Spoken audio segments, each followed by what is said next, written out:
alunos, sejam bem-vindos a mais uma aula de Direito Empresarial, a terceira aula da semana, então, onde nós iremos tratar dos prepostos, do nome empresarial e do estabelecimento. É muito bom estar aqui com vocês para compartilhar novos conhecimentos a respeito desses temas que nós acabamos de falar.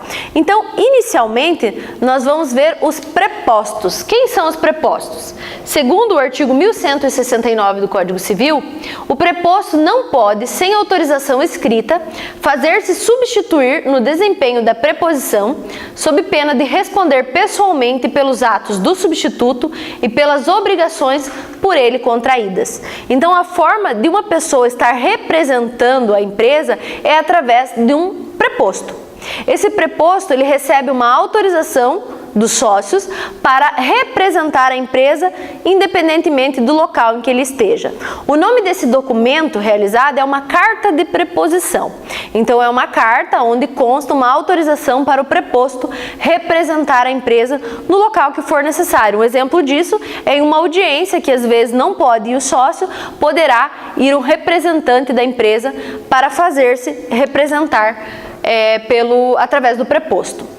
Geralmente, quem são os prepostos? Os gerentes, os contabilistas ou outros funcionários que estejam ali auxiliares da execução da atividade empresarial. Então, não necessariamente será o gerente, mas poderá ser qualquer outra pessoa que seja funcionário, que esteja ali à disposição da empresa.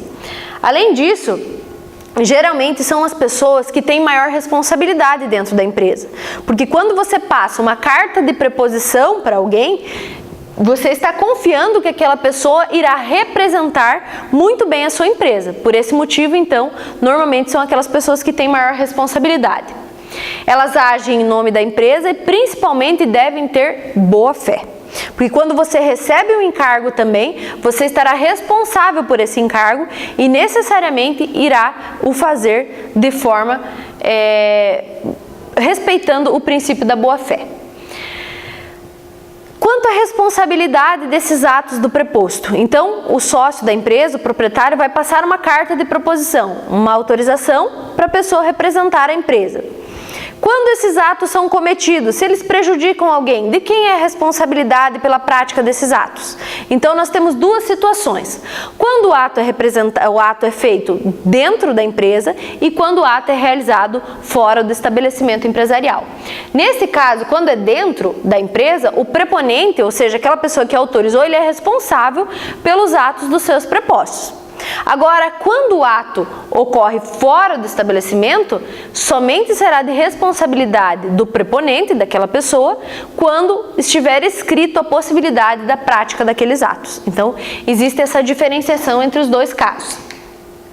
Os prepostos, eles também representam quando o empresário não puder estar presente. O empresário tem uma audiência lá na Justiça do Trabalho, tem uma audiência lá na Vara Civil, no Juizado Especial Civil, e naquele momento ele não pode estar presente. Ele vai se fazer representar por um preposto. Então, ele pode pedir para um funcionário ir lá e o representar. Lembrando que em audiências da Justiça do Trabalho, existe a necessidade desse preposto ter vínculo empregatício de fato com a empresa, não pode ser qualquer outra pessoa, como ocorre em juizados especiais ou também nas varas cíveis na justiça comum. Então, esse é o preposto, ele tem essa responsabilidade de representar a empresa, é um encargo trazido e também é uma forma de facilitação para o empresário para os atos que ele não pode estar presente. E também aqueles atos praticados dentro da própria empresa, quando o empresário às vezes não está ou está ocupado em outros locais, em outros momentos, então poderá ser representado por esses prepostos. Depois disso, nós vamos observar o nome empresarial. Então, o nome empresarial, ele da mesma forma com que nós temos o nosso nome e identifica a nossa pessoa, o nome empresarial identifica a empresa. Então, o nome Carla liga a mim. O seu nome liga a você. As empresas também têm o seu próprio nome que irá identificar aquela empresa àquele proprietário. Então, existe essa questão, é uma forma de identificação, é uma forma de ligar a empresa ao empresário. Nós temos aqui a possibilidade de ter três situações que não podem ser confundidas com o nome. Às vezes as pessoas confundem lá a marca com o nome. empresarial. São situações diferentes. Confunde também o nome fantasia com o nome da empresa. E por último, o nome de domínio com o nome empresarial também. Então são três situações diferentes do nome empresarial. A marca, iniciando aqui, é um sinal distintivo que identifica o empresário e também os produtos. O exemplo que nós podemos trazer aqui é a Nike. Então nós temos lá, quando a gente vê o símbolo da Nike, nós sabemos que identifica os proprietários e identifica também os produtos daquela marca. Então isso é a marca e não o nome empresarial. O nome fantasia é uma espécie de apelido, da mesma forma que ocorre conosco. Então, eu tenho um nome e aquele apelido, às vezes a pessoa é mais conhecida pelo apelido do que pelo seu próprio nome. Então, tem essa diferenciação do nome fantasia, normalmente é o que estampa a fachada daquela empresa e todas essas questões. Então, esse é o nome fantasia. E o nome de domínio é o endereço eletrônico daquela empresa. Então, também não deve ser confundido com o nome empresarial. Quais são os princípios relacionados ao nome empresarial? São dois. O primeiro deles é o princípio da veracidade.